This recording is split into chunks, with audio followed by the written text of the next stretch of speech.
Good morning बच्चों।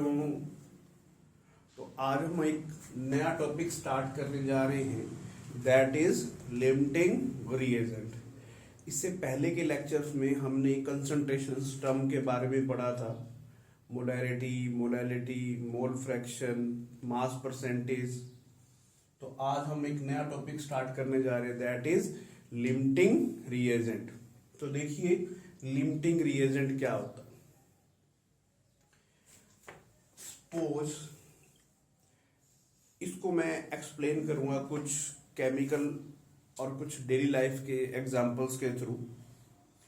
For example, एक metal body है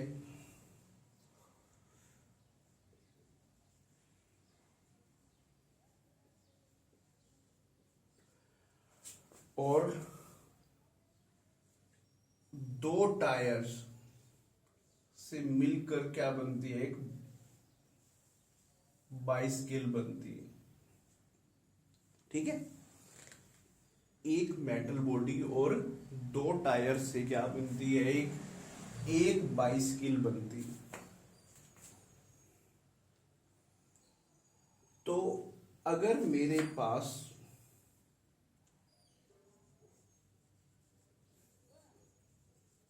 चार मेटल बॉडी है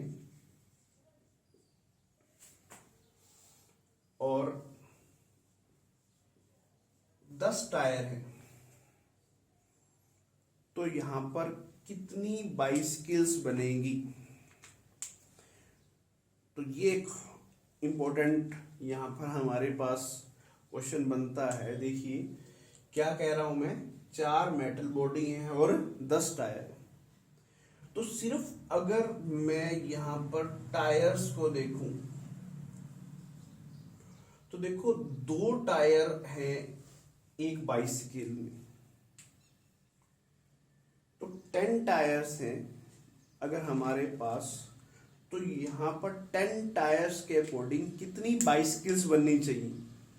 मैं आपसे क्वेश्चन पूछ रहा हूं, जो ऑडियंस बैठी है यहां पर, अगर 10 टायर्स हैं तो उसके अकॉर्डिंग अगर आप इसे मत देखिए, सिर्फ और सिर्फ टायर्स को देखें, तो यहां पर कितनी बाइसिकल्स बननी चाहिए। हाँ जी आप बताइए।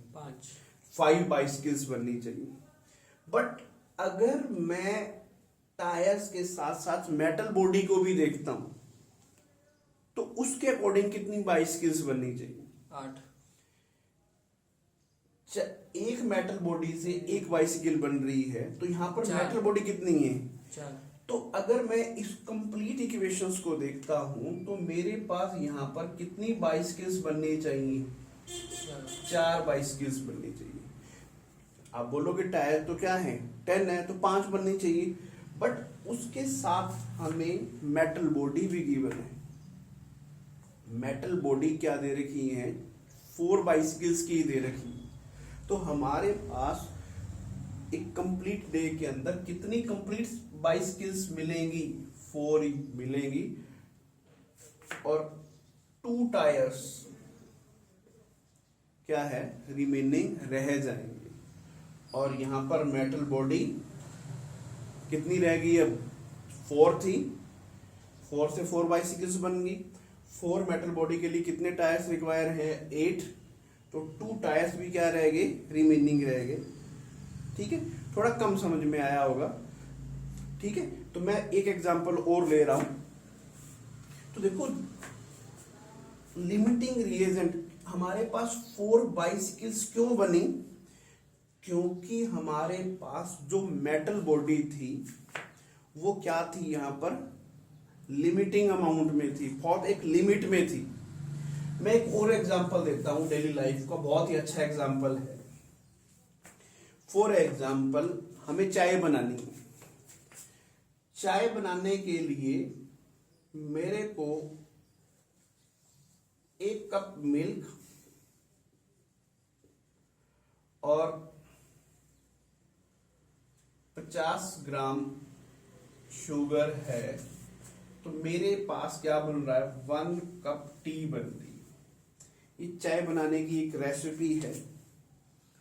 मैं गया, मैंने मेरे बेटे को बोला अगर बेटा कोई भी रिश्तेदार आ जाता है तो आपने इस तरीके से चाय बनानी है। मैं उस चाय बनाने का प्रोसीजर लिखिए मामा।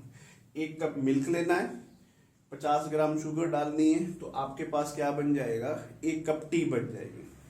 ठीक है, तो चलो, तो मेहमान आ गए। आपने क्या देखा,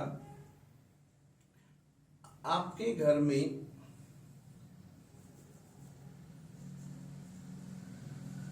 200 ग्राम शुगर पड़ी थी। चीनी वाले डब्बे के अंदर आपने चीनी खोल के देखी तो उसमें क्या पड़ी थी, 200 ग्राम शुगर पड़ी थी। ठीक है, तो अब शुगर अगर मैं रेसिपी के अकॉर्डिंग देखूं, अगर मैं क्या देखूं, इस रेसिपी के अकॉर्डिंग देखूं, तो 1 कप शुगर के लिए 1 कप टी के लिए 50 ग्राम शुगर चाहिए थी। बट यहां पर हमें कितनी शुगर दे रखी है, 200 ग्राम शुगर दे रखी है। तो उसके अकॉर्डिंग मेरे को यहां पर कितने कप चाय बना सकता हूं मैं, 1 कप के लिए 50 ग्राम थी, 200 ग्राम शुगर से कितने कप टी बनेगी, 4 कप बनेगी ना। 1 के लिए 50 ग्राम, 2 के लिए 100 ग्राम, 3 के लिए 150, 4 के लिए 200। ठीक है ना। बट जैसे ही मैंने फ्रिज खोल के देखा, वहां पर मिल्क कितना पड़ा था, 1 कप ही बना, 1 कप क्या पड़ा था, मिल्क पड़ा था। तो अब मेरे को बताओ, यहां पर 1 कप मिल्क और 200 ग्राम शुगर से कितने कप टी बनेगी, 1 ही कप बनेगी ना। क्यों, क्योंकि यहां पर हमारे पास जो मिल्क था उसका जो अमाउंट था वो क्या था, एक लिमिट में था। तो जो मिल्क है उसको मैं यहां पर क्या बोलूंगा, लिमिटिंग रिएजेंट बोलूंगा। ठीक है, और टी बनाने के बाद मेरे पास 150 ग्राम शुगर बच गई, रिमेनिंग रह गई। तो क्यों रहेगी, क्योंकि शुगर का अमाउंट क्या था, एक्सेस में था। तो शुगर क्या है, यहां पर एक्सेस रिएजेंट है। ठीक है, तो लिमिटिंग रिएजेंट क्या होते हैं, limiting reagent, limiting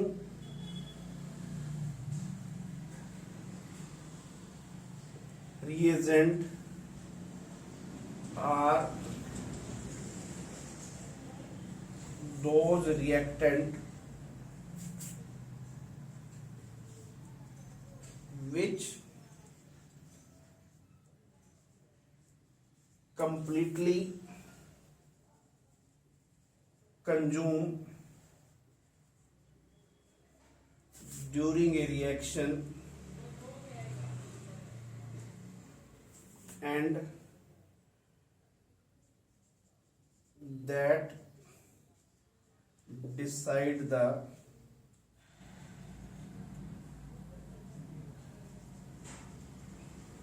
amount of product also। तो लिमिटिंग रिएजेंट क्या है, वो रिएक्टेंट है जो कंप्लीटली कंज्यूम हो जाते हैं ड्यूरिंग ए रिएक्शन, और उसी के अकॉर्डिंग हम डिसाइड कर पाते हैं कि हमारा जो प्रोडक्ट है वो कितना बनेगा। एक चीज क्लियर थी, 1 कप मिल्क था, 200 ग्राम शुगर थी, तो यहां पर जो प्रोडक्ट बना वो किसके अकॉर्डिंग बना था, लिमिटिंग रिएजेंट के अकॉर्डिंग ही बना था। ठीक है ना। तो ये है हमारे पास लिमिटिंग रिएजेंट्स। फॉर एग्जांपल, मैं अब केमिस्ट्री के ऊपर आ रहा हूं। अगर मेरे पास एक इक्वेशन गिवन है, 1 mole of A 1 mole of B to give 1 mole of C. क्या है, 1 mole of A 1 mole of B and 1 mole of C. तो मेरे को यहां पर अगर ये दे दिया 5 mole of a and 10 mole of b, तो यहां पर सी कितना बनेगा, और इस रिएक्शन के दौरान लिमिटिंग रिएजेंट क्या है। तो देखो अगर 1 मोल ए का था तो बी के भी कितने होने चाहिए, 1 मोल होना चाहिए, ठीक है। तो यहां पर अगर 5 मोल ए के थे तो बी के भी कितने मोल होने चाहिए, 5 मोल होने चाहिए थे। तो बी के कितने मोल दे रखे हैं, यहां पर दे रखे हैं 10, तो बी क्या है, एक्सेस में गिवन है, तो ये तो हमारा क्या है, एक्सेस रिएजेंट है। और जो कम अमाउंट में है वो क्या है, ए, तो ये क्या है हमारा लिमिटिंग रिएजेंट है, ठीक है।